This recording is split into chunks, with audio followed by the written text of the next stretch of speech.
इस वक्त हम हुसैनाबाद थलिया में मौजूद हैं। नदीम अफजल चंद का हल्का है। NA 88 मजबूत उम्मीदवार हैं और इनके साथ एहसानुल हक पराचा फैमिली, यहाँ एक नॉन फैमिली है, उनके भतीजे जो हैं यहाँ इनके MPA के उम्मीदवार हैं। तो PTI की जानिब से नदीम अफजल चंद कौमी के और वो सूबाई के उम्मीदवार हैं। चंद साहब, बहुत शुक्रिया आपका कि आपने हमें मौका दिया कि हम इस वक्त आपके इस इलाके के अंदर एक रैली है वहाँ मौजूद है और आपका इंटरव्यू करने का मौका मिल रहा है। आपकी पोजीशन तो हमें देख के लगता है झंडे वंडे सारे नदीम अफजल चंद के ही लगे हुए हैं। थैंक यू वेरी मच जी नदीम भाई, आप हमारे इलाके में आए, मैं आपका शुक्रिया अदा करता हूँ।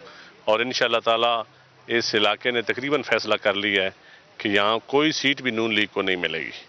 और यहाँ इंशाल्लाह यहाँ आप देखेंगे कि इनको, क्योंकि ये 35 ईयर से इस इलाके में आप पूछ लें, यहाँ पीने का साफ पानी नहीं है, कोई हॉस्पिटल नहीं है, कोई अच्छा स्कूल नहीं है इस इलाके में।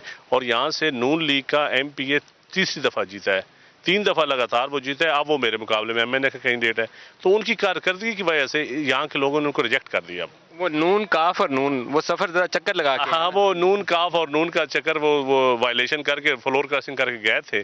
तो मेरे ख्याल में ये इससे बड़ी डिसऑनेस्टी तो कोई नहीं होती कि आप मैंडेट किसी और का लें और चले किसी और में चले जाएं।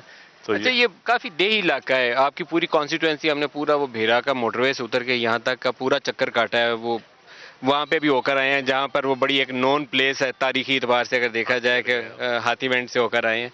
तो हमें ये देहातवाद नजर आए हैं, पानी वानी स्कूलों के वो गायब ही नजर आए हैं, वो नजर नहीं आए। देखिए, ये बदकिस्मती है, इस हल्का में बड़ी बड़ी हमेशा नून लीग जीती है। यहाँ से MNA 3-4 मरतबा नून लीग का बना है और यहाँ से MP तो हर दफ़ा नून लीग का जीता है।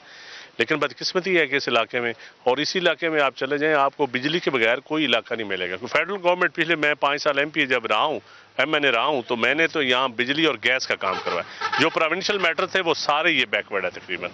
तो आप क्या प्रोग्राम देंगे अगर ये इलाके के अवाम आपको मुंतखब करते हैं? तो आप क्या करेंगे, क्या प्रोग्राम देंगे? देखिए, सबसे बड़ा प्रोग्राम तो मैं समझता हूँ कि इनका बेसिक इशू जो है वो पीने का पानी है। और दूसरा बड़ा इशू है कि तब्दीली, आप मुल्क का इलेक्शन हो गया, ये अब गली नाली से ऊपर उठ गया इलेक्शन। आप पूछिए, देहाती इलाका है, आप पूछें, इनको भी पता है कि हमारा एक बच्चा मकरूज है, इनको भी पता है कि हमारे कौमी इदारे बिक गए, हमारे बैंक करप्ट हो गए।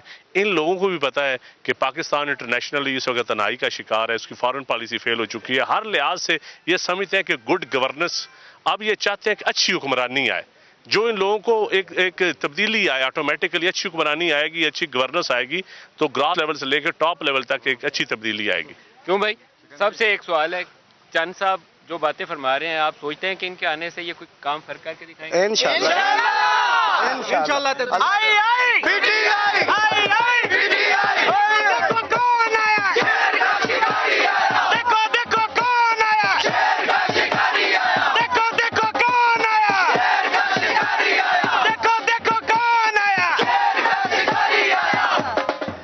अच्छा चंद साहब, आपकी पूरी फैमिली इस वक्त तहरीक इंसाफ में आ गई, नज़र गोंदल साहब भी लड़ रहे हैं, यहाँ आप भी हैं। अगर सरगोदा और मंडी बहाउद्दीन टोटल एक ओवरऑल आपसे सिनारियो लूँ, 5 तो यहीं से कौमी असम्बली की सीटें, तो आपको क्या नजर आता है?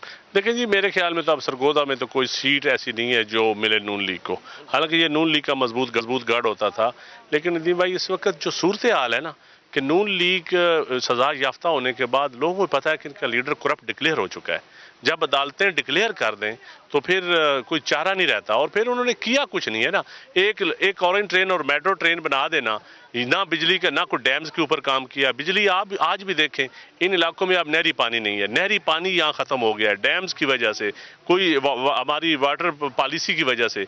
ये कहत का मतलब फसलें तबाह होना शुरू। और दूसरा, ये ज़री इलाका है, यहाँ 180 रुपये गन्ने का रेट था सरकारी रेट पर, और यहाँ लोगों को 120 रुपया मिला। हर घर अफेक्ट हुआ है उससे, हर घर फैक्ट्री। सारा सिट्रस ग्रोइंग एरिया, सिट्रस है, गन्ना है, यहाँ से गंदम 1300 रुपए रेट है सरकार का, और 1000 रुपया मिला है लोगों को।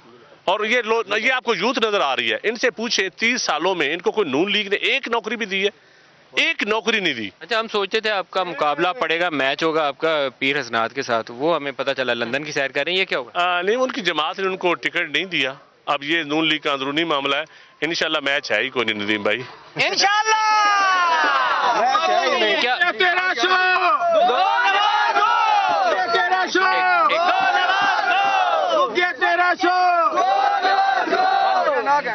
क्या चीजें हैं जो इस इलाके को जरूरत है, जो बुनियादी तौर पर? एक तो पीने का पानी और स्कूल तो मुझे कमी यकीनन नजर आई है जिस इलाके में। सबसे स्कूल तो है नहीं, होने के बराबर है ना जी, बराबर है स्कूल। इस इलाके को एजुकेशन और हेल्थ सेक्टर में यहाँ कोई अच्छा हॉस्पिटल नहीं है, कोई अच्छा हॉस्पिटल नहीं है। मैटरनिटी सेंटर मुझे पूरी रोड पे कोई नजर नहीं आया।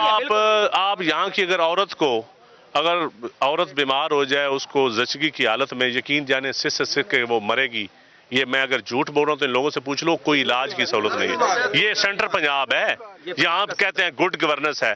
आप अब अभी मेरे साथ चले, हर गांव में मैं आपको लेके चलता हूँ, आप कहीं से भी पीने पानी नहीं पी सकेंगे। लोग दूर दूर से, एक नलका लगा हुआ है कहीं से हर गांव का गंदा पानी है, सैनिटेशन नहीं है, सीवरेज नहीं है, एजुकेशन और हेल्थ तो बिल्कुल ही नहीं है ना इस इलाके में। पीटीआई क्या तवक्कुआत है पंजाब के अंदर? आमतौर पर जो पार्टी जीते मरकज में उसकी हुकूमत बनती है, ये फैसला आने के बाद सोचते हैं कि पीटीआई को फायदा होगा? देखें जी, 100% फायदा होगा। फैसले आने से पहले भी जो ही पैनामा का इशू आया है और उस इशू से मैं समझता हूँ नवाज शरीफ की जो चोरी पकड़ी गई है, इखलाकियात, मैं आपके अक्सर प्रोग्राम में भी कहता हूँ, इखलाकियात बुनियाद होती है। अगर एक लीडर चोर डिक्लेयर हो जाए और ईमानदारी के सारी उम्र भाषण देता रहे, अब तो लोगों को पता चल गया है, मरियम नवाज के फॉर्म भरने के बाद मजीद पता चला है, और आप खुद पैनामा केस आपने किया है, इनकी चोरी तो डिक्लेयर। अब अदलिया आखिरी था वो कहते थे अदालतें हमें सजा क्यों नहीं देती, अकामे में क्यों देती हैं? अब अदालतों ने चोरी में, मनी लॉन्ड्रिंग में, फ्लैट्स में सजा दे दी ना, तो अब उनके खिलाफी तौर पे मैं समझता हूँ वैसे भी सियासत से रिटायर हो जाना चाहिए। तो आप पर उम्मीद है कि तहरीक इंसाफ को पंजाब के अवाम इत्मीनान का इजहार इंशाल्लाह 100%। एंटी, ये देखें, ज़ियाउल हक की बाकियात के खिलाफ इलेक्शन है, ये मैं आपको बता दूं।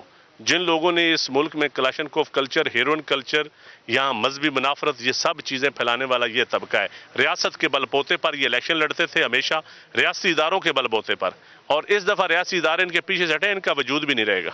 एक आखिरी आपसे एक दो और बातें पूछ लें आपसे। पंजाब में जीटी रोड के ऊपर आमतौर पर नून लीग की बड़ी ताकत मानी जाती है, लाहौर से लेकर वो कहते हैं पिंडी तक तो सारी है ही नून लीग। इस दफ़ा क्या होगा? इस दफ़ा आपको इलेक्शन में नज़र आ जाएगा, एक आध सीट के अलावा मेरे नहीं ख्याल के नून लीग को सीट जीटी रोड से भी ले सके। तो जीटी रोड आपका ख्याल है कि आप पीटीआई रिप्लेस करेंगे? 100%। 100%। तो 100%। चंद साहब, हमारी नेक ख्वाहिशात आपके साथ हैं। बेस्ट ऑफ लक 25 जुलाई के लिए। आपके लोग आपके ऊपर इत्मीनान का इजहार करें, हमारी दुआएं आपके साथ हैं। Thank you.